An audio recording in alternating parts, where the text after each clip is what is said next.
Les parents africains, pour la plupart, détournent les enfants de leurs rêves. Pour eux, il faut que les enfants aillent dans le domaine où ils n'ont pas pu aller ou exceller. Mais mon père me l'a dit. Il voulait que j'aille apprendre le rebobinage.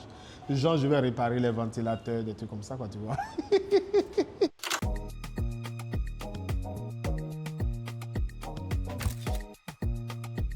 Hello Brut, bonjour, bienvenue dans mon univers. J'ai commencé ce métier depuis 2013 où je me suis rendu compte qu'il n'y avait pas de photos professionnelles, non seulement pour les créateurs, encore moins de photos professionnelles des spectacles qui sont diffusés dans nos espaces. Alors je m'étais dit, mais pourquoi ne pas m'investir dans la photographie du spectacle?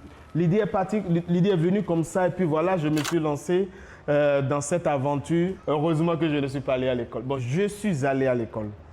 J'ai fait de CI au CM2. J'ai eu la chance d'échouer brillamment à mon CEP. Je ne m'en veux pas, je ne regrette pas d'avoir échoué. La raison de cet échec est liée vraiment au fait que je viens d'une famille vraiment pauvre. Quand je dis vraiment pauvre, c'est une famille où aujourd'hui on se demande si demain on va manger. Et moi, entre les cours, je devais aller faire de petits commerces et j'ai demandé à aller en apprentissage.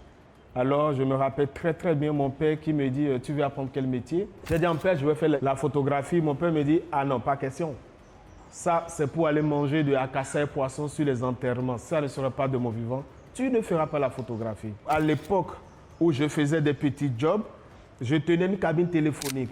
Alors, il y a un monsieur qui s'appelle Claude Azancy, pour qui je travaillais dans une cabine. Et j'allais faire ce job pour lui et il me payait au quotidien et tout. Et comme lui, il est électricien bâtiment, je me suis dit, bon, tiens, grand frère, je vais bien apprendre ce métier-là. C'est comme ça que je me suis retrouvé en apprentissage à l'électricité, dans l'électricité bâtiment. Et je n'encourage pas les gens à ne pas étudier. Absolument pas, non, du tout pas.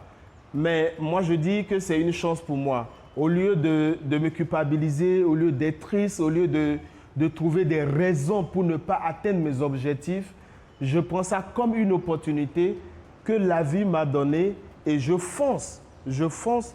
Aujourd'hui, c'est vrai qu'avec mon niveau d'études qui ne s'est pas soldé avec de grands diplômes, j'ai eu la chance de faire des choses extraordinaires, d'être associé à de grands projets. J'ai la chance de participer à plein de choses.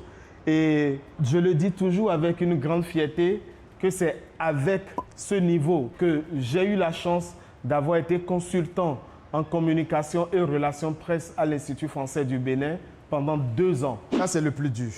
Une chose est de faire les photos, l'autre chose est de passer du temps à faire le tri. Je ne retouche pas beaucoup mes photos. Je ne les retouche pas beaucoup. J'ajuste la lumière parce que parfois sur les spectacles, quand toi tu finis de faire ton réglage, tu es en train de filmer, puisque tu ne connaissais pas le spectacle, tu ne connais pas la régie lumière. Je ne travaille pas. Je ne fais pas ce métier comme les personnes qui ont un job qui les stresse. Non, moi ce métier c'est du jeu pour moi, je m'amuse. Et c'est stressant surtout quand vous allez sur des spectacles et qu'il y a très peu de lumière.